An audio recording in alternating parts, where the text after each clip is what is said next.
Bonjour à vous, j'espère que vous allez bien. Donc, moi ça va, tranquille. Je me repose un peu en vacances quelques jours, donc ça fait du bien. Aujourd'hui, on va parler en fait d'un projet d'autoroute, je pense l'autoroute la plus chère du monde. Je dis bien la plus chère du monde. Donc, c'est le projet d'autoroute entre Yaoundé et Douala au Cameroun. Donc, pour ceux qui ne connaissent pas le contexte de ce projet-là, au Cameroun, en fait, on a deux grandes villes. On a la ville de Douala, qui est la capitale économique. Donc, c'est la ville, c'est le poumon économique du pays. Donc, c'est là il y a le grand port. Il y a un second à Kribi aujourd'hui, mais le grand port vraiment qui est très dynamique, c'est le port de Douala. Donc, c'est Douala qui est la capitale économique. Et on a Yaoundé qui est la capitale politique. Donc, en fait, c'est une autoroute qui devrait relier ces deux villes. Voilà. Parce qu'aujourd'hui, il faut connaître que ces villes-là sont reliées par ce qu'on appelle la nationale 3, qui est une route en fait très ancienne et qui est très accidentogène. Donc, c'est l'une des routes les plus accidentogènes du monde. Donc, où les gens meurent tous les jours. Par exemple, l'influenceur Cabrel Nandjip, qui est décédé il y a quelques mois, est décédé sur cette route-là. C'est une route qui est très dangereuse. Et face à ce danger que représentait cette nationale 3, donc les autorités ont donc pris l'option de construire une nouvelle autoroute qui devait relier donc ces deux capitales. Dans le projet, en fait, je vais vous laisser la phase d'études, d'appel à qualification de projet, tout ça. Dans le projet, en fait, il a démarré logiquement en 2014 en termes de travaux. D'accord. Dans le projet, en fait, j'ai quelques notes. Non, parfois, je vais lire les notes pour ne pas me tromper sur les chiffres. Dans le projet, en fait, à la base, était censé être fait entre Douala et Yaoundé. Pourquoi? Parce que Douala, ça devait faire Douala, ça devait commencer à construire à Douala pour aller vers Yaoundé. Et on devait commencer la première phase entre Douala et Edea. Parce qu'effectivement, comme Douala est très dynamique, le fait de construire Douala et Edea devait déjà ramener un peu d'activité économique et devait déjà permettre un peu à rendre ça un peu plus très utile, on va dire. Cependant, les autorités ont décidé, pour quelle raison, peu importe aujourd'hui, de plutôt commencer à Yaoundé pour aller vers Douala, donc de changer le sens. C'est comme ça que dans 2014, les travaux ont donc démarré depuis Yaoundé pour aller vers Douala. Donc, ça veut dire qu'ils ont commencé en 2014, ils ont fait 60 premiers kilomètres. 60 premiers kilomètres en fait, pour quitter donc de Yaoundé à Douala. Et en fait, c'est pour ça qu'aujourd'hui, l'autoroute se retrouve en plein milieu d'une forêt. Donc, c'est la première phase en fait qui s'est faite entre Yaoundé et Bibodi, qui a 60 km aujourd'hui, qui a commencé en 2014, mais en 2023, donc je vous rappelle bien. Et elle a commencé en 2014, elle devait durer 4 ans. Elle avait un coût, tenez-vous bien, de 339 milliards de francs CFA. Déjà à l'époque, la Banque mondiale qualifiait ce projet d'extrêmement cher. C'était 4 fois plus coûteux que les standards de construction des autoroutes dans le monde. Donc on était à 339 milliards de francs CFA pour 60 km qu'on construise en 4 ans. Mais ça, c'était le coût initial. Mais vous savez qu'en termes d'un projet, souvent les coûts évoluent. Et on est parti de 339 milliards et on est arrivé à 424 milliards pour 60 km d'autoroute. Je vous laisse faire les calculs en euros, en dollars, peu importe. Donc, en 2022, donc 2022 en 2023, donc 8 ans après le début du projet, les 60 km ne sont pas encore totalement achevés. Donc 8 ans pour 60 km d'autoroute. Donc je vous laisse faire, donnez vous-même vos avis. Et ça coûtait 424 milliards. Il faut comprendre que derrière ce projet-là, c'était des Chinois. C'est des Chinois qui ont construit ce projet sur un financement de Exim Bank of China. Déjà, premier, pour moi, je ne comprends pas comment est-ce qu'on peut accepter de financer, en fait, un tel financement pour un projet comme celui-là. Moi, je ne comprends pas.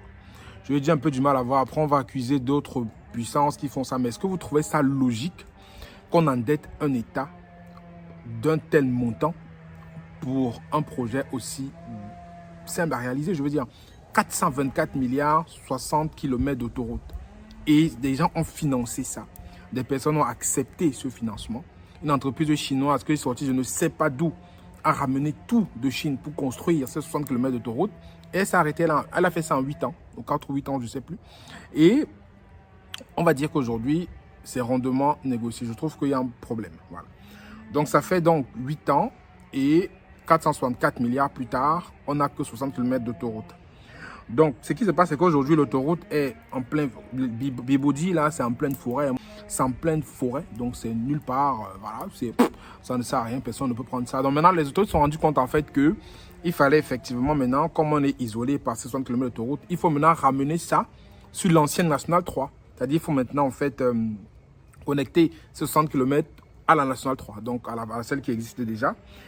Et parce qu'à 60 km, elle ne pouvait servir à rien en l'état. Elle ne pouvait servir à rien puisqu'elle a mené au milieu, au fin fond de nulle part. Vous prenez 60 km, vous trouvez nulle part. Ça ne servait à rien. Donc maintenant, on s'est dit qu'on peut emprunter 60 km et après, on retrouve l'ancienne nationale 3 pour continuer. Alors que ce n'était pas le projet de départ. Donc maintenant, pour qu'on rende cette phase, cette première phase utile, il faut donc la raccorder, donc, comme je dis, à la nationale 3. Et maintenant, il faut donc débourser 204 milliards de francs CFA pour les travaux de raccordement donc de 60 km entre Yaoundé-Bibodi et l'axe lourd Yaoundé-Douala dans la nationale 3. Donc au final, la première phase, 60 km qu'on a construit, plus le raccordement à la nationale 3, a coûté 424 plus 204, donc a coûté 628 milliards de francs CFA. Vous avez bien entendu. Donc aujourd'hui, ce qui se dit, j'ai fait des recherches quand je faisais cette vidéo-là. Donc le gouvernement lançait des appels à consultation pour pouvoir construire, je crois qu'il reste un peu plus de 100 km entre Bibodi et Douala. Et je pense qu'il y a une entreprise qui a été retenue. Donc ça a été lancé depuis je ne sais pas combien d'années, 2 ou 3 ans. Et ils sont en négociation avancée avec une entreprise pour pouvoir donc construire le tronçon restant en PPP. Et tenez-vous bien, on parle depuis de 800 milliards pour construire, je crois que c'est 139. On parle de 800 milliards ou un truc comme ça pour construire le reste de tronçons entre Bibodi et Douala. Je trouve que c'est faramineux. Mais bon, aujourd'hui, ce qui nous intéresse, c'est ce qui a été déjà fait par rapport au coût. Donc, et c'est les Chinois qui vont encore financer, qui vont financer encore l'autre partie de travaux qui reste. Ils ont parlé de travaux de finition pour pouvoir donc finir la première phase avant de passer la main à la seconde phase. Ça veut dire qu'aujourd'hui, il y a donc des personnes qui sont dans des banques, qui sont assis en Asie, qui financent des projets à des coûts pharaoniques, sans contrôle, des caisses des sous, sans vraiment... Personnellement, quand on fait un projet, comme vous avez expliqué dans une précédente vidéo, il y a plusieurs entités. Il y a la maîtrise d'ouvrage, c'est celui qui porte le projet. Il y a souvent un assistant à la maîtrise d'ouvrage, il y a la maîtrise d'œuvre. Donc, il y a souvent ces 3 acteurs-là en particulier. Après, il y a bien sûr l'entrepreneur qui exécute le projet. Donc, généralement, en fait, lorsque une partie des travaux est faite, avant qu'on décaisse les paiements, il faut que la maîtrise d'œuvre puisse venir valider que le paiement a été fait avant que le financeur donne de l'argent et paye au niveau du maître d'ouvrage. L'assistant à la maîtrise d'ouvrage, lui, il assiste le maître d'ouvrage de façon technique et de façon plutôt stratégique sur le projet. Maintenant, j'aimerais bien que quelqu'un m'explique comment ça a été fait, comment est-ce que des personnes peuvent accorder un crédit pour construire une route et décaissent de l'argent alors que derrière, peut-être les contrôles ne sont pas bien faits. Tout ça, c'est pour endetter l'État et je vais dire que c'est regrettable. Donc voilà.